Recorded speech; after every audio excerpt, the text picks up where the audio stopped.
Hello and welcome to Low Volume Small Form Factor.net's semi-regular podcast. Semi-regular. Oh yeah, semi-regular. Need to take more fiber, I guess. Great way to start it. Yeah. So obviously I am not Josh. Josh is AWOL. Otherwise unfortunately. indisposed. Yes. Maybe he took too much fiber. And already we're off the rails. Yep. But actually, it's unfortunate he's not here because this is a special episode, so it's doubly bad on his part. Yep. But yeah, this is the today's Saturday, if you live in civilized parts of the world. And yeah. And Monday, so 2 days from now, will be the second birthday of SFF Network. Woohoo! Happy birthday to us. Yay. Yeah. Oh, and we can sing it too, because we won't get sued for copyright. I'd rather not. Yeah. But, yeah, I don't want to get into that. Would lose We've currently got 2 people watching on YouTube, would lose them straight away. Yeah. But yeah, so that, I guess for a brief history for people who aren't aware, so the forum started February 2015. So actually the forum came first, and then it was around for a little bit. Mostly I just was tired of only being able to kind of talk in just like a little subsection of other forums. So it's like, I want my own forum. Yeah, so I'll just make one because there wasn't one, sadly. So yeah, just made a forum, and then yeah, that was going, and then John joined the forum at some point, I think in May. Oh, May. I was gonna say I couldn't remember if it was June or May. Yeah, it was May. Things did kick off pretty quickly. Yeah, and then yeah, he just reached out to us, to me and Josh, and was like, "Hey, I used to write for this website, SFF Review, which before that was Lysias, which we have a whole podcast about that. It's one of the early episodes. I think it's like 3rd or 4th or something like that. Yeah, it was pretty early on. We managed to get Craig on. Yeah, so yeah, anybody who's really interested in kind of like the spiritual predecessor to SFF Network, yeah, definitely check that episode out. That was a really good episode. Kind of we talk about, or like we had Craig on talk about the history of Lysias, and that was a really good episode. But anyway, so yeah, we started kind of putting, I'd been wanting kind of a news site, but I wasn't really ready to make that leap. But then with John on board, we kind of put it all together. And then, yeah, we launched July 17th, 2015. We launched the news site. And then we also, I believe that was the same time we redid the forum as well. So to the current, in my opinion, humble opinion, beautiful looking black theme, black and blue. Not at all biased. Yeah. So, yeah, that was 2 years ago, or almost 2 years ago. Yeah. Crazy. It's moved so much further than I thought it was going to be. I mean, yeah. As we mentioned a few podcasts ago, we were predicting it. We're going to go to Computex, 2019? I think it was earlier than that. But yeah, definitely I was not expecting to go this year. That was crazy. And then we covered CES this year, so January of this year. We had Drew, who's a new addition to the team. I say relatively recent. In the grand scheme of things. Yeah, it's already been like over 6 months. Yep. Yeah, so he went to CES. We all went to, all the J's went to Computex and met for the first time. That was exciting. That was fun. And squeezed into the back of a taxi. Yeah, that was crazy. SFF taxi. Yeah. We live the lifestyle. Yep. And then I think we'll be covering SIGGRAPH. Indeed. We'll have Drew and I believe one other person at SIGGRAPH for the AMD Capsation event. And whatever NVIDIA has to offer as well. Oh, yeah, that's true. We can't forget the Green Jam. Yeah. And then, I mean, we'll definitely be covering CES next year, though I'm not sure if we're certain on who all will be going there yet. We'll definitely have men on the ground. Yes, we'll definitely have at least one person. Yeah. Probably 3. We'll see. And then more than likely at this rate, we should be able to do Computex next year. I don't think we'll have like as many people because that was pretty crazy this year. But yeah, we've learned some lessons. Yes. Yes. Josh would have been the one to ask for all the statistics. So I don't have them off the top of my head or in front of me. But he's got timelines and. Yeah, I mean, at the moment, I know I can look at the one timeline. I've been kind of keeping track. Just a second. There it is. Clicking and. I haven't kept it updated though. Let's see. So just in the last year, let's see, July. Oh, geez. Oh, wow. So July 17th, 2016. So that would have been almost a year ago. We had, at least on the forum, I didn't really keep track of the news site. We had 15,000 posts. You're kidding me. No, 15,000. So as of now, as of the time of this recording, July 15th, 2017, so almost a year, we have 55,000, almost 55,000 posts on the forum.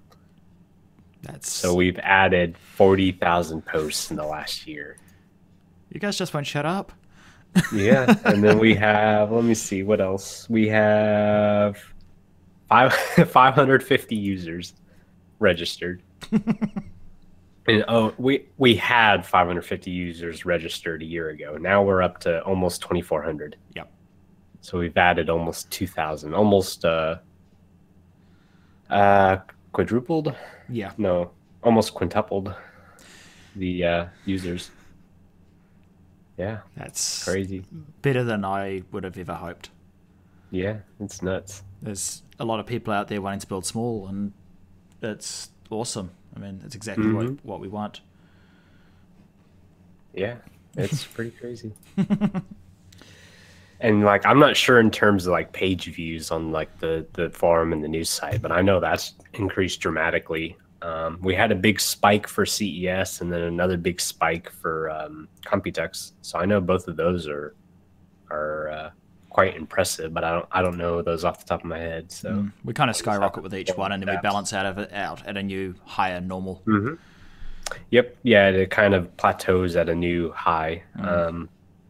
So yeah, each time. So hopefully we'll get some for SIGGRAPH, though. All the rumors kind of indicate that Vega's probably not going to be that interesting from an SFF perspective, unfortunately. Yeah. Well, at launch anyway.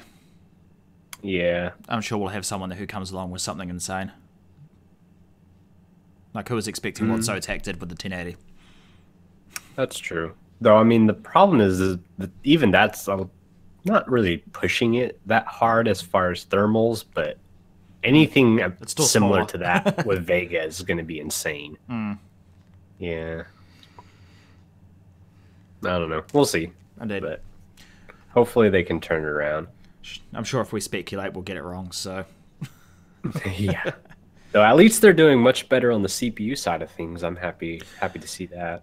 Yeah. Speaking of that, I've got a... For those who are listening live, and actually, I suppose if you watch this after the fact on YouTube, there will be a live stream in about 7.5 hours of me doing some overclocking with a Ryzen ITX motherboard. It's the GIGABYTE one, isn't it? Yeah, the GIGABYTE AB350N-gaming Wi-Fi. I don't get where the A comes from. Like, have you noticed that? Well, it's like, I think AceRock did the same thing, though. Like, it's the AceRock AB350 Gaming ITX AC or whatever. I wonder if it's an unofficial subset of the B350 yeah, that's what chipset. I wonder. Because, like, and I noticed this, I think it's not just these two boards. I think there's a bunch of other boards that are like AB350, whereas like everything else is like just X370. You don't ever see an AX370 that I've seen.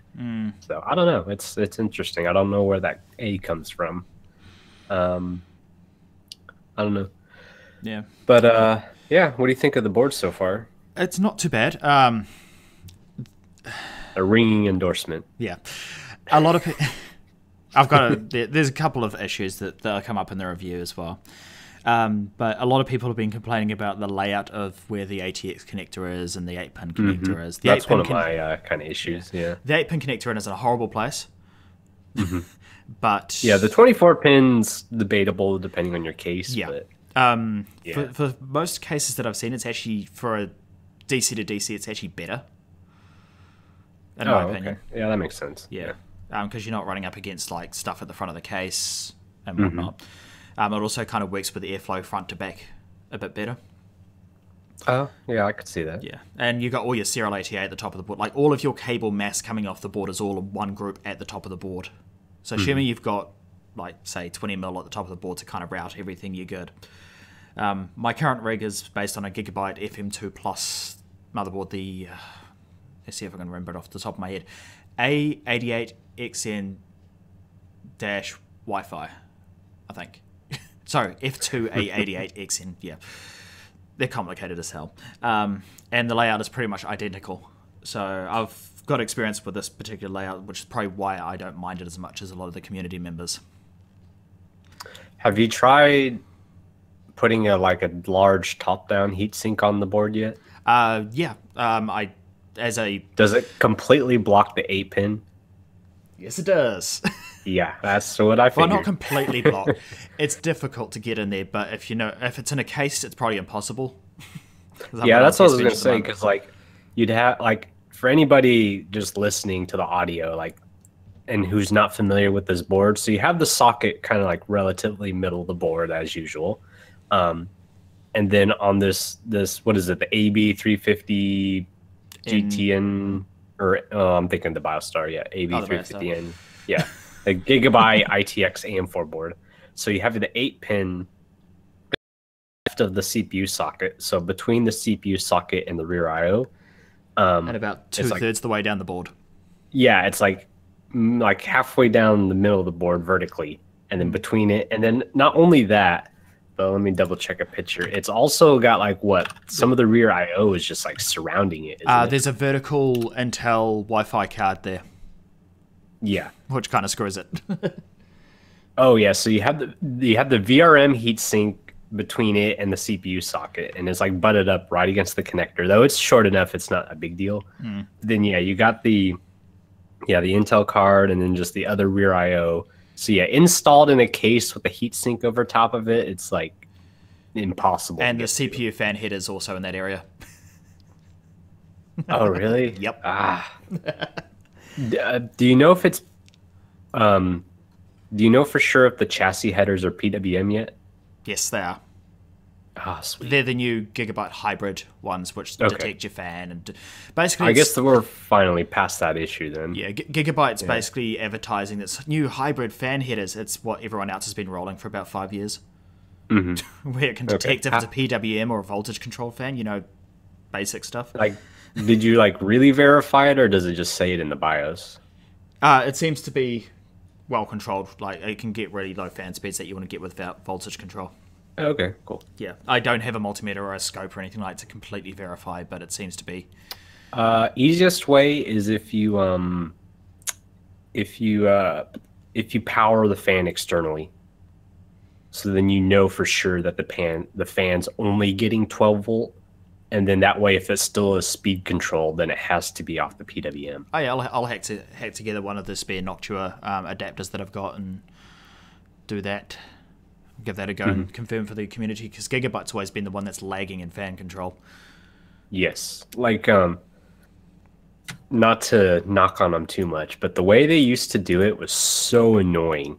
The way it was worded in the manual, on older boards, I used to have the X99M Gaming 5, so the micro ATX X99 board from GIGABYTE, and oh, it was so annoying the way it was worded, because they purposely worded it in the manual so that it wasn't really clear that it wasn't PWM controlled. It was so annoying. Yep. But I think almost everybody, I think at least Asus, AceRock, GIGABYTE, I think are all PWM. And I think MSI too. I don't pay a whole lot of attention to them because I don't know what's up with MSI. They just never do much on ITX. No. Yeah. Like the Z27D Carbon or whatever it's called, it looks nice, but it's just, I don't know, specs aren't. They don't do anything out of the ordinary. It's just, here's your token ITX motherboard. Yeah. Have you seen that Lightning 1080 Ti? Not off the top of my head. The thing is massive. Like, if only they would bring that engineering down to SFF, that would be amazing. But it's a 3-slot, or it's like a 2.5 or 3-slot card, and it's super tall and it's real long. At least the power connectors are recessed, but there's 3 8-pin power connectors on that thing. It reminds me of that old, was it GIGABYTE that did it? It was some old like 780 that had 40 more fans on the side. That's what that card reminds me of. Oh, yeah, I think I know what you're talking about, but yeah. Yeah, it's just ridiculous. Yeah. Back onto the cooler question that you asked. I'm currently running the test board with a NHL 12. Ah, nice. Yeah. And what kind of temps you get? I'm peaking at about 61, but that's with motherboard fan control. So, I mean, if I... Full load? Full load. Like, okay. Not just full load, but Prime 95 blend, so insane load. Yep. And you have the 1600X, right? The 1600X, which is a 95-watt, 6-core, 12-thread. Mm-hmm. Yeah, and that's at stock clocks? Stock clocks, but like everything enabled. And I was full running... load. Okay. Yeah, and I was running the memory at 3200 megahertz, which is... Nice. Yeah, the board goes up to 2600-ish. Officially? Yeah, officially, yeah. And then you go up to 3200 on OC mode. So we go, when we spec'd up our testing rig, we got the 1600X because it was a 95-watt processor. And we got the G-Skill 3200 megahertz Samsung B-Die memory, so we can fully test every AMD platform that comes through. And yeah, it's gotten no problem running the G-Skill set at just stock clocks. So 3200 megahertz, 14, 14, 14, 34 timing. Nice. Yeah, I'm not hugely up on the whole memory overclocking thing, but I'm learning. Yeah, it's interesting because like for the longest time it's been like, oh, RAM speed's not that big a deal. Just like don't get the really low speed stuff, but don't spend money on the high speed stuff. But then all of a sudden it's like hugely important. I wouldn't say all of a sudden. It's always been a thing on the AMD APU side. Oh yeah, APUs, yeah. Literally you'll scale almost 1-for-1 for memory speed on the APUs. But I mean that's mostly for the onboard graphics. Yeah. Though. Like if you had an APU but you weren't really, if you had like a video card, then it still didn't matter. No. But here it's like it matters for everything. Yeah. Which is fascinating. Yeah, that's interesting the way they've architectured it. One more thing about the memory, just while it's on top of my head. I've also managed to get that G-Skill kit to 3600 at 16, 16, 16, 36 timings. No voltage. Really? So there's definitely some room there. Stable. Prime 95 stable. So blend like insaneness. Yeah, that's awesome. I'm one of these people, old school overclocker, where overclock doesn't really count unless it's Prime 95 half an hour at the very least stable. Oh yeah, yeah. If it's not stable in everything, then it's not stable. Like a couple of because on the forum we've got a HW bot team or hardware bot or whatever you call it team. There's been a couple of results that I've posted to there that have been a bit flaky just to get the points, but I wouldn't run them every day. So I think I got my Athlon 860K to 4.5 gigahertz or something and posted that, and it crashed like 5 seconds later. Yeah. You gonna shoot for 4,000 on this stuff? It's stable at 4,000. I forgot to mention that. No, the RAM. Yeah, I'm gonna go for 4,000 on everything. Yeah. I'm gonna go. Cool. Tomorrow's overclocking stream. It's unfortunately I pushed back your design stream. No, that's fine. I'm gonna be going for broke. I've already done a lot of testing on the board, so it's going to be overclocking, benching, kind of full-on stream. I mean, it's a review sample. If I kill it, I kill it. You've already done some I was seeing on the CPU, right? Yeah, I knocked that up to 4,000. Just because 4,000 is that magic number for AMD platforms where it's like, hey, awesome, it does 4000. Like I've got my APU, sorry, my Athlon and my desktop sitting at 4000 because I can. Because that's also a 35 watt CPU. Because the 1600X is 4 gigahertz turbo. So I was running. So you got it to just 4 gigahertz. You just got it flat 4. You with 4.1, I think, turbo. Okay. I can't what remember. What kind of 10 you get in? Yeah, that was the. Sorry, I should have mentioned that before. That was when I was hitting 61. I think that's based on the just the motherboard fan profile, where it's just trying to keep it to that. Because I said at stock clocks I was having the same kind of temperature profile on idle and load. So yeah, I will be throwing the Noctua fan controller in line tomorrow and just cranking it up to full speed just for the full overclock. Yeah, just cause. Have you tried any other coolers on it? Like any shorter ones? No, I haven't. I'd be really curious how the L9A does. But remember where I put that. You have the brackets for it, right? Yes. Yeah. I think the brackets in the kit that I got will fit that. We'll find out. No, like the normal kit mounting brackets won't fit the L9A. Okay, you have to have I don't have that then. Specific brackets. Okay. You have an L9X65 though, right? That's in the Minecraft server at the moment. Oh. Yeah. Sorry, guys. Oh well, L12 is still pretty short. Yeah. So. I think. What else have I got? I think I can chuck a Scythe Kazuti on it. I'll find something short and throw it on there. Yeah, I'm a bit more limited than because I found the NHL12 along with like the Scythe Big Shuriken and the Prolimatech Samuel to be about the same performance and kind of they'll cope with pretty much anything 95 watts, maybe 125 watts at higher fan speeds. So I'll try and find something smaller. But that's on AMD platforms. It's all trying to get my head around this temperature offset thing is interesting. So, like, what software are you using to read the temps then? Ryzen Master. Okay. Just for that's what AMD says to use. So is that what is that where you get the 61 degrees you said earlier? Yeah, that's correct. Okay. What happens if you use something else? Is it just like ridiculous? It's offsets. I think it's 70-something degrees in the GIGABYTE software. But I found GIGABYTE software reporting has never been particularly accurate. It has, I guess, like a 10-degree difference. I think it's about 10 degrees, yeah. Okay, because I think some people were saying it was like 20 at first, or at least with some boards it's 20. Some boards it's 20. It could be a different offset that GIGABYTE's using. I could be wrong. Yeah. It's I'll do some more testing over the rest of the weekend and see what I come up with. That's the first motherboard I've tested that's actually got RGB on board, which is interesting. Oh yeah, I didn't expect it. Yeah, I forgot about that. I skipped like in my head being who I am. I kind of skipped past all the LED crap and went straight to all the specs. So when I powered it up, I was like, "What the hell? It's glowing." The way they did it, not too bad. It's got that kind of underglow along the right edge. Yes, so they kind of copied. Yeah. They kind of did it along the same idea with the. They originally started with the B75 Phoenix ITX motherboard with the orange LEDs. So it's kind of just nothing on top. It's always an underglow for their ITX boards, it seems. Which I like. I don't mind that. And that can look really nice if you do it good. And you just, if you don't like it, just open up. Unfortunately, I think you have to use the GIGABYTE software to turn the LEDs off. I'm going to dig into the BIOS a bit more. I would hope you could turn it off in the BIOS because I wouldn't want to run software. I don't remember seeing an option for that, but I'm pretty sure it would be. If it doesn't, you should definitely knock him for that in the review. Definitely.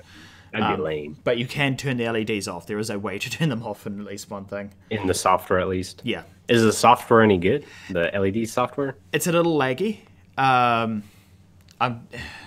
There's also there's Android control of the app as well, which I haven't been able to get working, but my network is a bit unique, so that might be an issue.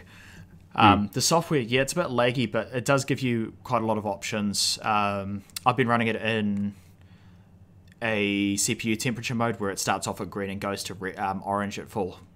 You can have it. Oh, that's kind of cool. Yeah, so you can't. One issue I've come across so far that I don't like, you can't change those colors. So it's but green. You can change what temperatures correspond. I believe so.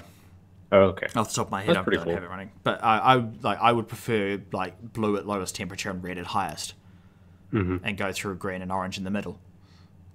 Seems like full Rambo-y, but you're not going to see it like that much change. Can you?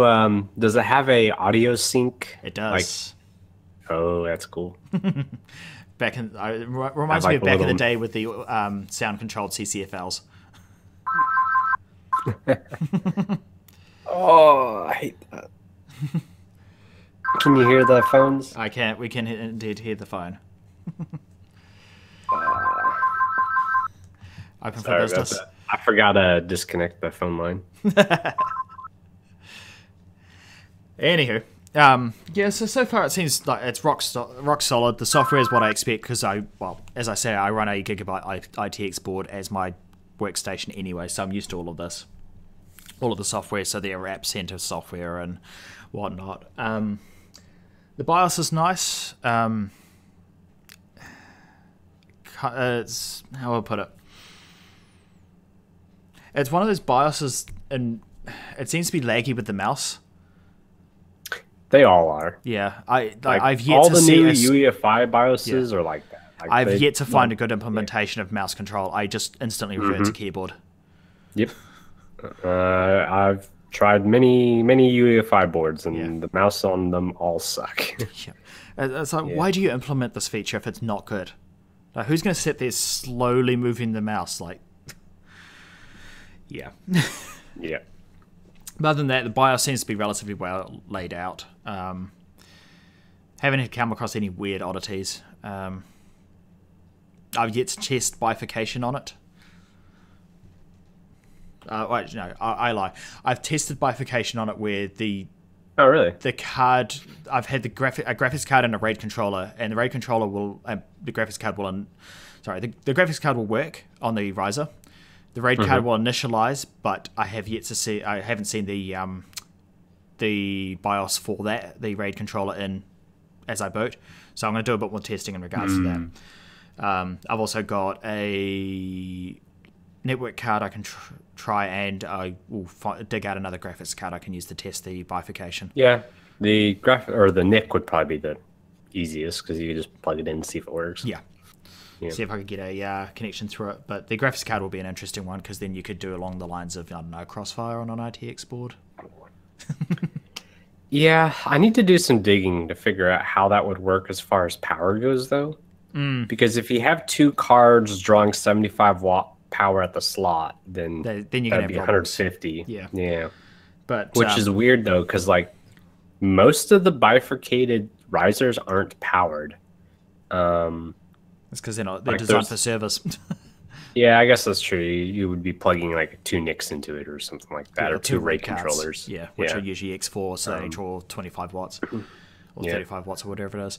But I know there's people using them for Sly, so I guess I would need to double check and figure out how it also depends on the card. Because obviously the slot powered cards you can have an issue with. But then you've got the external powered cards where some only draw off the connectors, some will draw both slot and connector, and some will, like, the ratios are all over the place. Yeah, most of them, at least with the last generation or two, draw about as, like, they draw usually about 60 watts from the slot and then the rest off the connector. There's not very many that only draw from the connector. Yeah. I think the 295X2 is one of them just because it's such a weird card to begin with. Yep. I think they figured they didn't want to risk blowing up the motherboard, so it's like, well, no. we're already out of spec. We might as well just beef up the power connectors, and they don't care. Just chuck replace an 8 with a replace a 6 pin with an 8 pin. Yeah.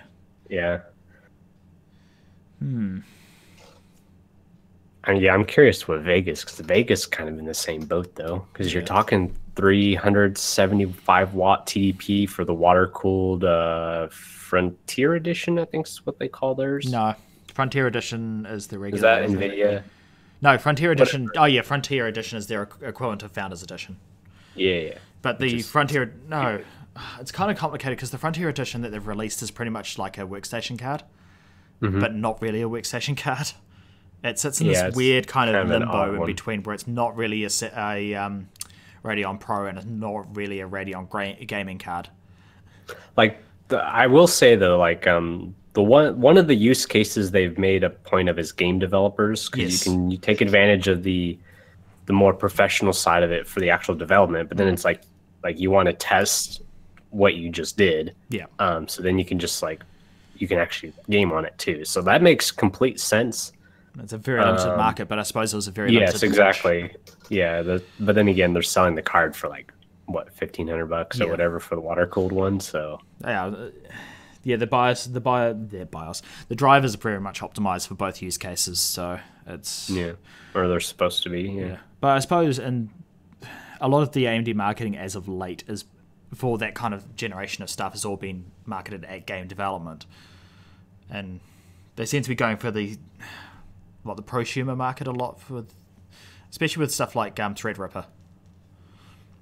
Yeah, Threadripper's and high-end Ryzen as far as the market segment. Yeah, I want to try it.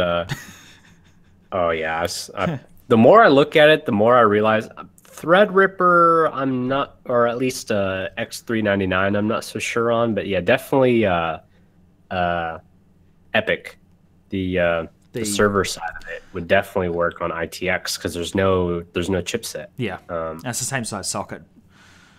Yeah, the problem is you've got SP3. Yeah. It's the negative side of that is it's a server-based CPU, so you're going to have massive threads, low clock speeds, and high TDPs. Because they're designed for like data center where who cares how loud it is. Well, no, Threadripper. I know Threadripper is... the clocks aren't that bad from what I remember. I'd have to... Let me see if I can find it. Because I know Threadripper was coming out with like 3.4 gigahertz and whatnot, but I'm not sure about the EPYC. Because I know traditionally server-grade processors are high on the thread count, lower on the clock speed. Oh, yeah, okay. Yeah. I'm thinking the Threadripper, which actually has pretty decent clocks. Yeah, I think that 3.4 was something turbo. 4 gig turbo. Yeah, the EPYC 7351, which is a 16-core, 32-thread. Just got 2.4 base, 2.9 boost. Just excuse me while I drool slightly at that thread count. Oh, I know. I have no use for it, but I want one.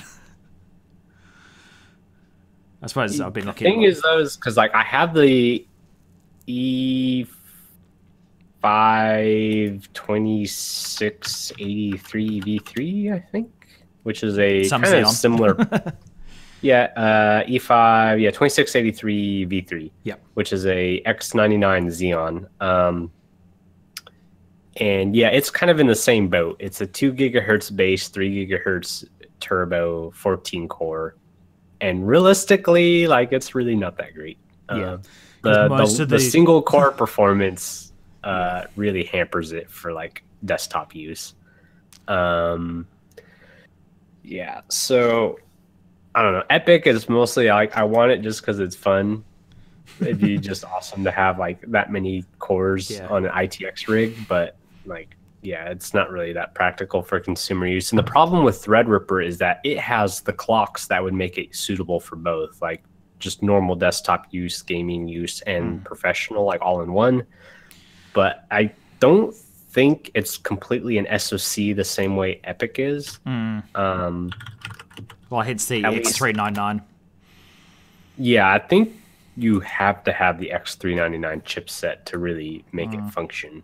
At least that's kind of my understanding. So it wouldn't. It's not impossible, but it would make it more difficult to do ITX than it would be with EPYC. Chipset on a riser or a daughter board. Yeah, I don't think that would work. No, or underside of because with this generation of AMD, the chipsets are very much low wattage, pretty much tacked on just to add a bit of IO and whatnot. So they're very low TDP. I mean, that's the same with the Intel platform at the moment. I think a lot of the motherboard manufacturers are saying they don't actually need to put a heatsink on them, but They do, just because people expect to see them. It's a little different with the last generation or two because they keep putting like USB 3.1 on the chipset and stuff like that, which that does bump up the power draw. Because for a while there, they were talking like 5-watt TDP on the chipsets, which is like nothing. the Intel chipsets. So yeah, like basically, I think Drew was talking to Raja from Asus at CES, and I think he was saying like, basically, like, there's absolutely no technical reason to put a heatsink on like Intel chipsets. Typically, People they only expect to do see it them. because, yeah, they would think it's like a cheap motherboard if it didn't have one. But there's really not any good reason for it because they just don't need the cooling. And X3, I don't. There's not much information on the X399 chipset, like just the technical specs of the chipset itself, which is one thing that just really annoys me with AMD. Is they're really, really bad about having documentation. Like Intel is just absolutely insane about documentation. Like everything is documented and it's available online. Like AMD, it's like basically banging your head against the wall, getting like technical specs. Unless it's like 2 generations old, and they've got all the documentation there. Yeah. Yeah. According to Wikipedia, the B350 chipset is 5.8 watts. Every other like AMD current chipset, nobody knows.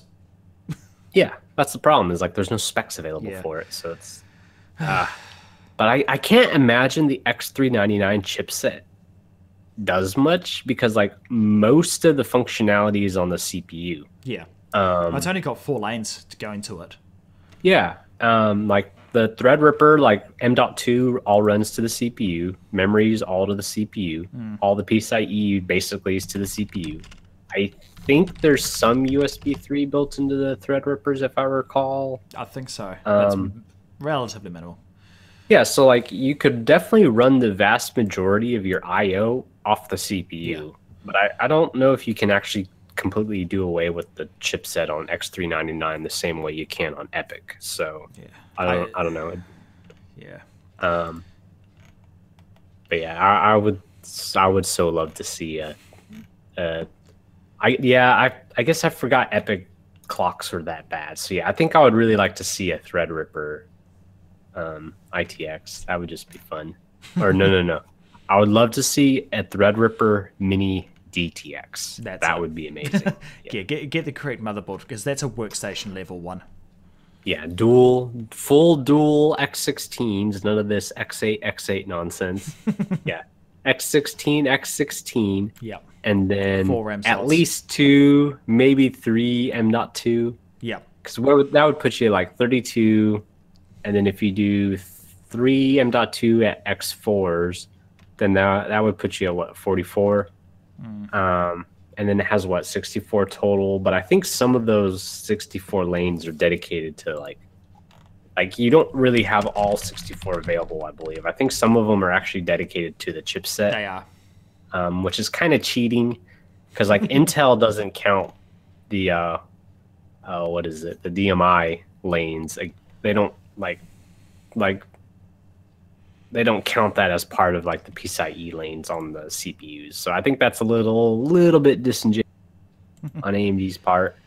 But I think it's only like that's the problem. Yeah, it's because really we've got the like same with TDP. AMD counts it differently to Intel. Yes.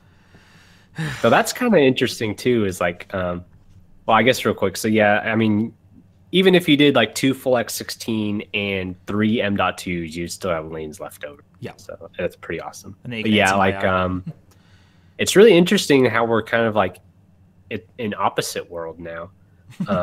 Like everybody's talking about how power hungry the Intel chips are and like, oh, how power efficient the AMD chips. It's like we've crossed over into the Twilight Zone. Yeah, which is good. Intel needed to kick up the butt. Although, it's like what's that? Don't beat a dead horse. Yeah, just Intel at the moment. My word, I was watching the WAN show today, Linus Tech Tips, and just the competition. How dare you? The FUD, all the crap that Intel's been throwing out, like their marketing stuff. Like EPYC is multiple chips glued together. Have they, I don't know, forgotten Pentium 4 like Pentium D, sorry. Yeah, the Pentium D is a joke. Actually, I still have one. As do I. I use it for. I use it for, or I used to use it for thermal testing because it's just a beast of a power-hungry chip. Yeah. It's like AMD did dual core. Oh crap! What do we do? Hey, stick two together. It's fine. Yep. Honestly, AMD does it. No, they're gluing it together. It's inefficient. But it's really amazing though, because I think almost all the benchmarks show EPYC edging out the newest Xeons. Yep. And at half to a third the price. It's insane. It's amazing. Yeah. And the slides that they Intel put out recently, it's just they're calling out weird stuff. Intel's got so many partners, and they're partnering with GIGABYTE, they're partnering with Asus, and AMD's got nobody according to their slides. Of course they've got people And yeah, I forget where I read it, but I saw somebody make a really good point, is that it's doubly amazing that the AMD parts are actually in many ways better than the Xeons. Yeah. But the interesting thing is even if they were only slightly behind, because previously they were just so far behind, they just weren't even worth looking at. You just couldn't. But even if they were only slightly behind to on par, people would still be interested in them, just because they. The thing is, think about if you're Facebook or something. You're buying insane amounts of hardware, hundreds of thousands. Yeah, and they're basically locked into Intel, so Intel can just do whatever they want, because Facebook doesn't have a choice, because what else are they going to use? Really? But now they can buy even if the AMD parts weren't that, even if they were behind, they could buy them in bulk, just so hey, Intel, you better cut your pricing, because if not, we're just going to buy the AMD stuff. Yeah. But then now it's the AMD parts are better and cheaper and more power efficient. Yeah. It's just, wow. It's crazy. In a way, it kind of because I'm the server workstation geek of the group, it kind of harks back to the first LGA Opterons, where they came out with the AMD Magni-Core processor, which was once again two hex cores glued together, as Intel would say. But you had a situation where Intel had better compute, but AMD had better connectivity. So you had, I can't remember what it was. I think it was Google was speccing out half their data center with Intel stuff for their compute stuff, and then you'd had the other half, which was AMD for memory and storage, because that was the way they were going for the best for the job. And unfortunately, the last few generations, it's just been Intel everything. But EPYC's connectivity is insane. The PCI Express lane side of it is. Yeah, that really frustrates me that Intel is still stingy. I really, really hope that they fix this next gen. Oh yeah, they're learning. As long as they don't knee-jerk next generation like they did with this one. X299 was not ready. No, Skylake X is a bit of a joke. Power consumption's crazy. The whole PCIe lanes is, that's so frustrating to me, because it's a downgrade. Yeah. I get the feeling they were in the process of designing it, and they're like, oh yeah, we're working on this side of the chip now, and the corporate's like, no, we need it now. It's like, oh, fine. Well, the problem is that, even if it got bumped up or whatever, that still doesn't explain the stupid PCIe lane limitations, because basically, for people who aren't familiar with the high-end desktop, which probably most people in our community, because there's not really much options for SFF for these things. Yeah, the ASRock board. Yeah. So with the Haswell and Broadwell high-end desktop chips, you could basically get into a 40+ lane.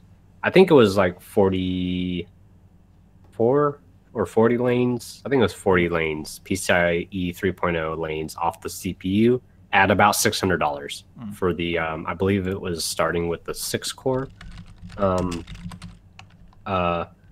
So now, with Skylake X, if you want, so they bumped up the lane count So it went from, I think on the low end, high-end desktop chips, it went from, I think it went from 24 to 28, and then the high end, it went from 40 to 44.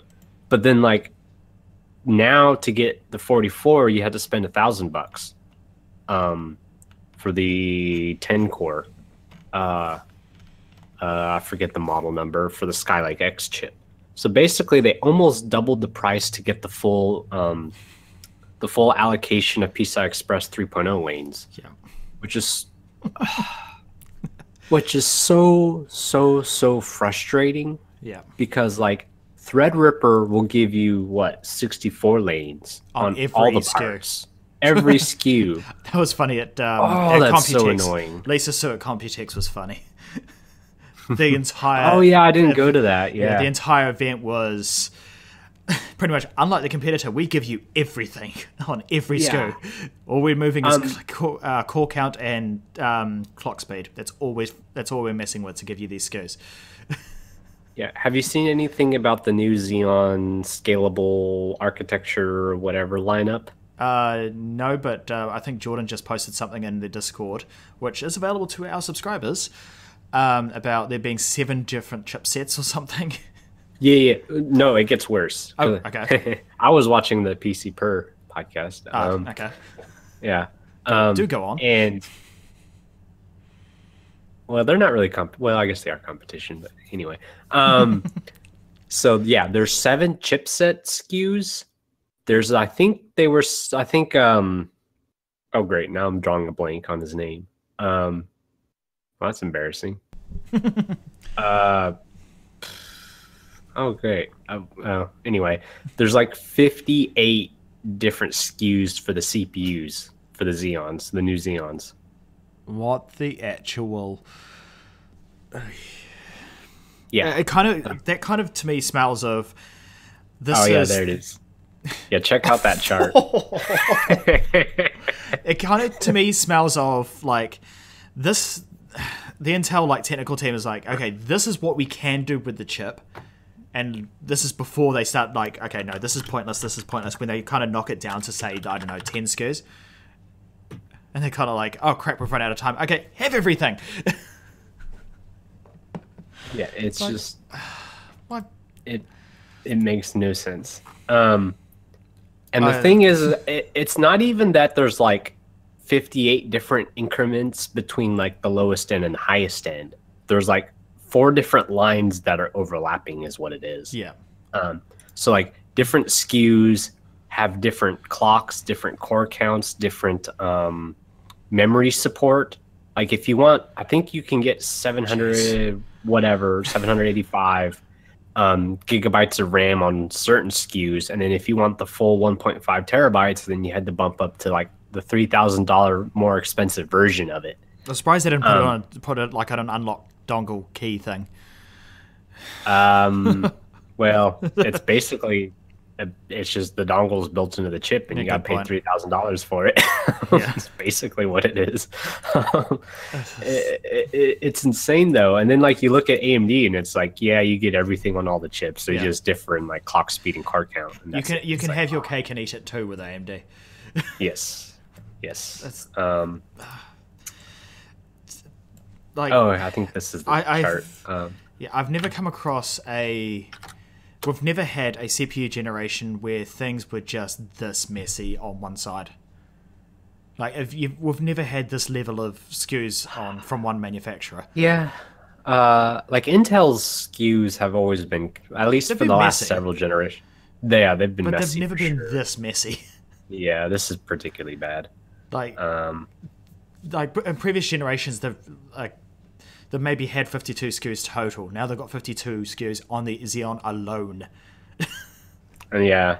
And that's not like all of the Xeon, I don't think, because that's the. It's weird. Like these are only dual socket and up, dual and quad, and I think even octa-core sockets. So like they're not even another lot as well. Like I don't even know where single socket Xeon is at this point. It's kind of in weird no man's land because like the problem is like the high end desktop, you can't use it as a workstation. They don't do ECC. Yeah, you can't use Xeons on X299 boards like you could with X99, because that's what I'm doing now. Which is about, what, 75% of that market? I don't know. Because a lot of people, like, they want to build these rigs because they're dual purpose gaming rigs, but they can do their work and not lose it to ECC errors. Yeah. Which, when you're spending that much money, is a thing. Yeah, so I don't know. It's a mess. Oh, we should get you some ECC RAM so you can test that too. That'd be good, because AMD's always been very open to ECC memory running on everything.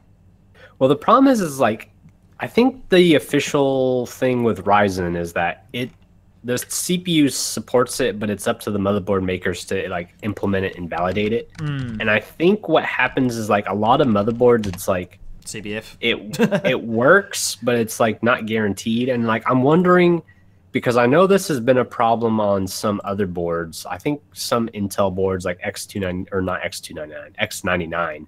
I think it's been always a kind of a question of like, it supports ECC and it says it's in ECC mode, but then it's like debatable whether it actually like works. The problem is it's really hard to test. I think I was reading without a giant room of like EMI. Well, no, like I think one thing I was reading is this guy, he just happened to have like a stick of DDR4 ECC that was bad, and it would randomly throw errors. And then you could tell if ECC was working on the motherboard, because if it was, it would catch the errors this bad stick was throwing. Yeah, and not crash. So yeah, I guess you may keep an eye out and see if anybody's ever selling like DDR4 ECC used as is, no warranty, no returns type of deal. It should be relatively it should be relatively. It should be cheap because it's like defective. Yeah, if it's defective, then like I'm sure somebody would unload it for cheap, and then you could test it. Yeah. Or another easy way of doing it is just overclock it to the point where it's just unstable. If it's possible, I know some. Yeah, I guess that's true. Yeah, I don't know how the ECC would react, but yeah, I guess that's one way of kind ECC before, forcing the issue. You don't have the headroom like you do with regular memory, for obvious reasons. Oh, MemTest 86 can do ECC testing. That's interesting. I don't know if it, like, if the motherboard basically like says that it, like, if the motherboard reports that it's working but it doesn't actually work, that's the problem. Is I don't know if there's any good way to actually completely verify that it's implemented correctly without just having RAM that does throw errors. So then you can see if it catches it. Well, according to Jordan's saying that MemTest 86 can do it testing. I'm guessing MemTest 86 can just throw errors in for it, like force an error. Because MemTest 86 can do insane stuff with memory. That could be it. Yeah. But yeah, I would like to see, because I mean, if Ryzen could do ECC really on these boards, that'd be awesome. Yeah, because then you've got I just wish there was a better board. Yeah. Like the BioStar, if you just need a basic no frills AM4 ITX board, it's actually a really nice looking board. The GIGABYTE looks pretty solid, but the connector layout's weird. The AceRock has a better layout connector, but in my opinion, the board's a little gaudy. Plus, it doesn't have USB 3.1. Yeah. Plus, it's kind of lacking on just the total number of USB on the rear I/O. So, and none of them have dual M.2. So I don't know. Though I guess that's the thing with Ryzen, is I really wish it had more PCI Express lanes off the CPU. Because it's kind of weird. You go from like 16 on Ryzen, but then you go all the way to 64 on Threadripper, and like there's nothing in between. So it's just kind of weird.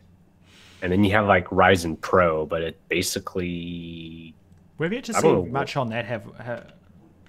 As far as I can tell, it's the same thing. It just has like a longer T, and they're guaranteed to be in production for longer. Okay. But I don't... Oh, and it has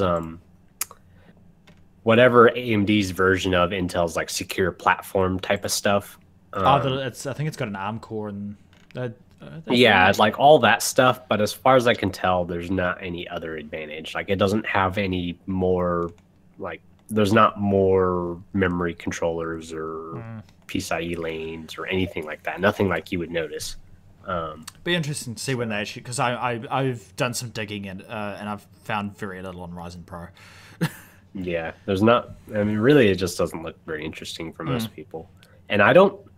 The thing is, because like AMD will stick with the AM4 socket, is I don't know if there's enough pin count on the socket for Ryzen 2 to up the lane count.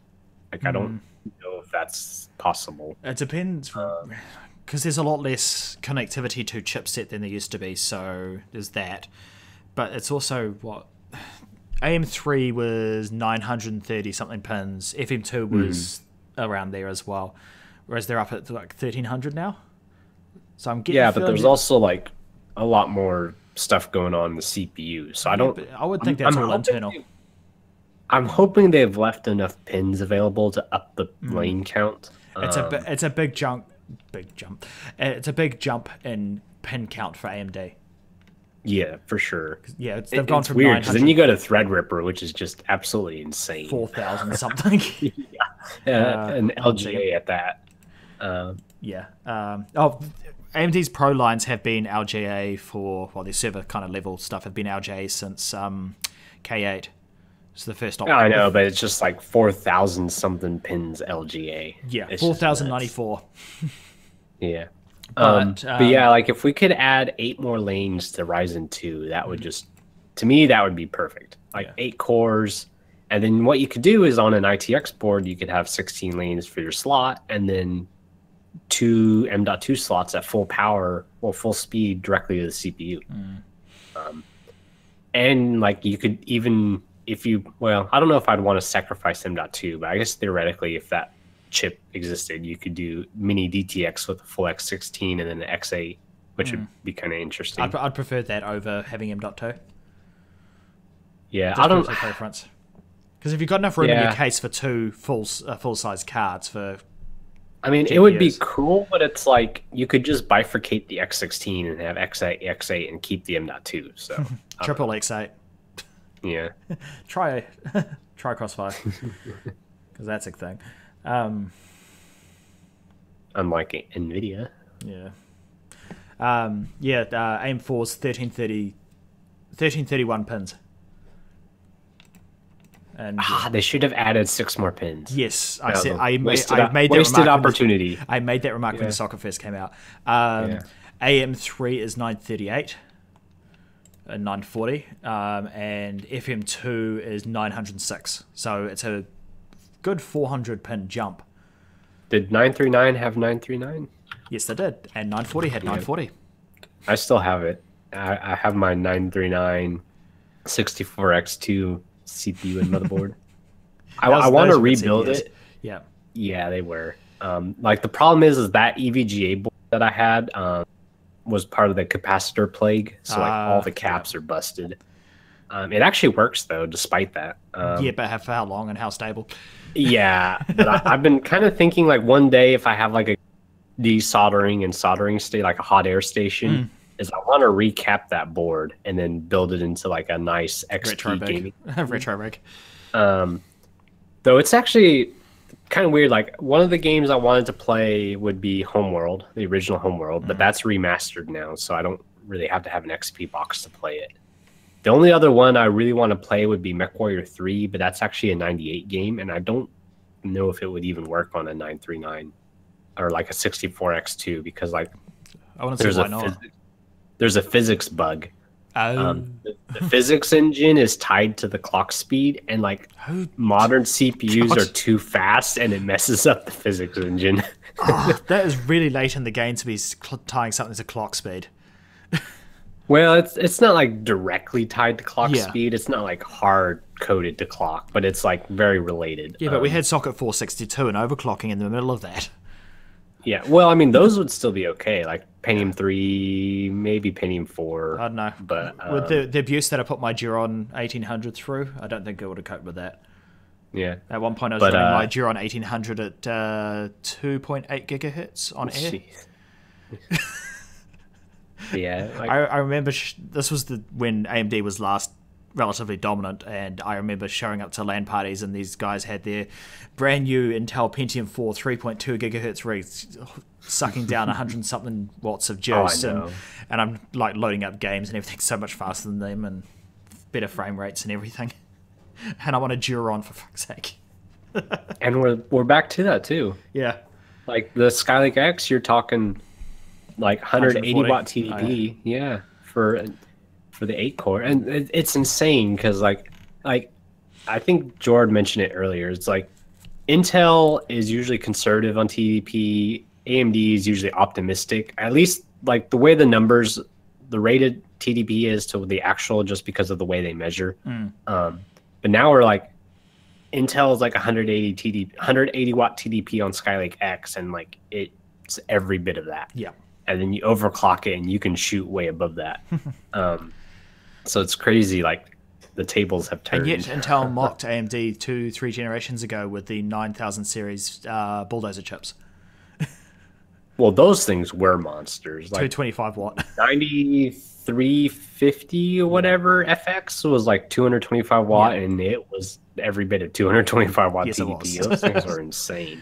Yeah, AMD did that thing. We can do it, so let's do it. Yeah. But yeah, then now Intel's in that boat because they're basically pushing clock speed to compete. Yep. At the expense of power consumption, which is just crazy. Well, that's what AMD's doing on the GPU side. So. Yeah. Yeah, and that really annoys me because like it used to be the opposite for them too with NVIDIA, because like it's so funny because everybody forgets this, but like the Radeon 5000s, when they first released, they were so efficient. Like performance per watt was amazing. And then NVIDIA was so late to the game that generation. And then when they finally released, it was the 400 series. Ooh, Fermi.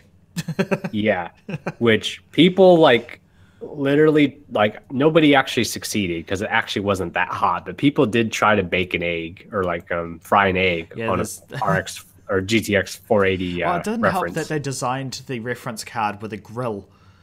Yeah, exactly, which was hilarious. So yes, I saw somebody like they just made like it was a tinfoil little boat thing and chucked an egg in it. Then chucked an egg in it, which I think that's my go-to thing for hot graphics cards. Yeah, didn't cook it, but then you think like people actually tried though, it was so hot. And then like look at where we are today, where now it's actually I wonder if you could on a Frontier Edition if you just channeled all the heat. Because that's like 375 watt TDP. No, because you need to get at above a certain temperature, and if you're above that certain temperature to cook the egg, you're going to fry the card at the same time. I bet if you use a tech cooler, you could do it. Oh yeah, definitely. Because then the cool side of it would keep cool, and then the hot side of it, you could cook the egg. Yeah. Yeah. That's a really expensive frying pan. Yeah. Hey, if it's mining, you just leave it running mining. Hey, it may pay for itself. I could do with a mining card in this house right now. It's freezing. Yeah. Middle of winter. Anyhow. Publish a video in LTT style. No, well, we wouldn't stoop to that level. I'd have to do the math. I wonder if you really could fry an egg, Vega. I think I suppose it's down to how you can collect the heat. Because it's definitely with a tech cooler, but that's almost cheating though, because you're just like you basically are just dumping heat with those things. Or it's got to say a 300 watt. You're transferring heat from one side to the other, plus adding some extra because they're not perfectly efficient. Yeah, the problem is getting the egg bit hot enough while keeping the card cool enough. Yeah, well, you can just crank up the tech cooler, but without a tech cooler, that's kind of cheating. Yeah. Ooh, phase change. You just dump the heat from the radiator from the phase change cooler. Yeah, definitely not small form factor. I don't think I've ever seen a small form factor phase change. Well, I think we were joking in that one forum thread that the little, or what is it, Devil Dog cooling or Little Dog or whatever it is. Little Devil, maybe. No, that's Power Color. Yeah. I don't know. Or whatever. Whoever makes that phase change kit, I'm pretty sure you could build an ITX system in the phase change kit box. Yeah, I think it was designed to be a pedestal from the Lian Li full EATX case or something. Or no, not a Lian Li. It was for, I think it was like they made a case that matched it or something. Or I don't know. Whatever. It's a while ago. Not something we care about because they're huge. But like, I'm pretty sure you could build an ITX system in the housing for that phase change system with full graphics card. Yes, and then the only problem is like just the way that particular box is designed is it'd be really difficult to route the tubing. But what I was thinking is like the tubing, move some components. Well, around. The tubing is really, really insulated because it's for like sub-zero. Yeah. But I'm thinking if you basically just use it as a chiller and just like have it at like just ambient, like just keep it like right at ambient rather than sub-ambient, so that way you don't have to worry about condensation, and then you could just like put normal tubing on it. But I mean, the problem is then like if you replace the tubing, then you'd have to refill it with refrigerant, and that would be a huge mess. So and then you're at the point where a water cooling radiator the size of one of the side panels of that case would probably keep the system pretty much close to ambient anyway. Yeah, I guess you would have to do a tech cooler then, so that way you can keep the cool side cool enough and the hot side hot enough that you can both avoid thermal throttling and cook the egg. Yep. I don't know. Just AMD Vega CPU, GPU, and a Intel CPU. One of the Skylake X ones. Yeah, I mean, you overclock Skylake X hard enough, and you can pull 400. Oh, really? Yeah. I think that was the latest verdict of like the whole VRM overclocking debacle. Is that the reason that it's so bad is like if you have everything really tweaked just right to really maximize clock, it actually is drawing almost 400 watts. I've never had an entire rig draw anywhere close to 400 watts. Yeah. So yeah, that's just for the CPU. So then you throw, I mean, geez, if you heavily OC an Intel Skylake X and you have 2 Vega Frontier editions and OC them, yeah, you got like 1200 watts going. And there's about the average of a electric fry pan. Sorted. Yeah, there you go. Just put a massive tech cooler on it, and man, you're cooking. You'd be at 2,000 watts at that point. Yeah, something like that. You could fry bacon. Bacon. Anyhow, I think we've got a fair bit off topic now. Yeah. So actually, I think we probably need to wrap it up because I have to run. Yeah. I'm going to cover the usual, so to everyone listening. Oh, yeah. So I guess for anybody listening live, you'll be doing you'll be overclocking the board live when? At 9 o'clock my time, so in 7 hours' time. 7 hours. Okay, and then when am I doing mine? I don't even know. Pretty much when I'm done. Okay. Yeah. Did you actually change the time on it? I moved mine 2 hours forward. Oh, okay. So I've got 2 hours to do my stuff. Okay, so there's like a forum announcement explaining exactly where to see this and at what times. Yes, this is on the forum, and then in about, I guess, approximately 9 hours ish. Yeah. I will be doing a live stream. Not really anything much. I'm just piddle around with Solid Edge and just kind of go over the difference between direct modeling and parametric modeling for CAD. I'll probably be sitting in chat as well for anyone who wants to talk to me.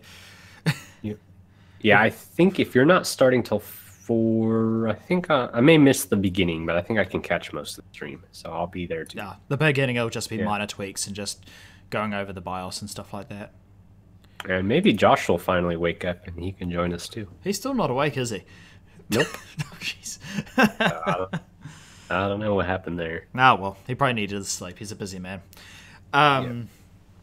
Where I was going before is to those who are of you who are new to us, join us on the forum with links in the description. There's also links on our website to our social media platforms. So we've got Instagram, Twitter, and Facebook at the moment. We're slowly uploading stuff to that. Facebook and Twitter get we automatically publish all new articles to those platforms, so you get notified via that of any new articles. Please also subscribe to us on the YouTube channel, because this is where all our all my streaming and the podcasters. James streams on some other channel for some reason. Because I'm special. Special's one word for it. Yep. That's all I can think of. Any other promotional stuff? Oh, I guess for the 3 people who want it, there is an RSS feed for the front page posts. Ooh. And this is where Jordan will say, "Where's the RSS feed for the podcast?" We're working on it. Yes, eventually.